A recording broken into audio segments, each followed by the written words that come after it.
একটি লোক ভুল করে একটি বিল্ডিং থেকে পড়ে যায়। তার বাগদত্তা যেমনই বুঝতে পারে যে সে বিপদে পড়েছে, সে তখনই নিজেকে পানিতে রূপান্তরিত করে উড়ে তার কাছে পৌঁছে যায়। সে তার 2 হাত দিয়ে পানির একটি গোলক তৈরি করে এবং তার সাহায্যেই তারা দুজনে নিরাপদে নিচে নেমে আসে। নিজের বাগদত্তার এই অতিপ্রাকৃত ক্ষমতা দেখে লোকটি বুঝতে পারে যে সে কোনো সাধারণ মানুষ নয়। সে এতটাই ভয় পেয়ে যায় যে ওখানেই অজ্ঞান হয়ে পড়ে।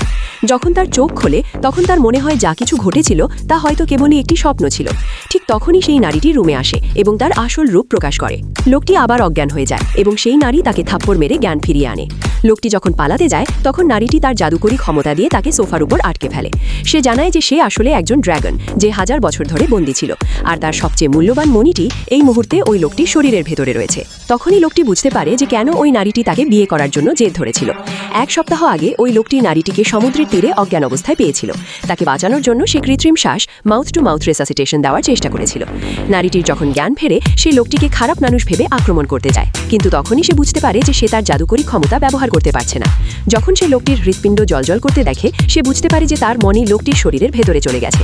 সে তখনই লোকটির পিছু নেয় এবং তাকে জোর করে চুমু খায়, কিন্তু এতে সে কেবল সামান্য শক্তি ফিরে পায় আর মনিটি লোকটির ভেতরেই থেকে যায়। মনিটি ফেরত পাওয়ার জন্য ওই নারী লোকটির ক্ষতি করতে যাচ্ছিল, কিন্তু তার সহকারী তাকে থামিয়ে দেয়।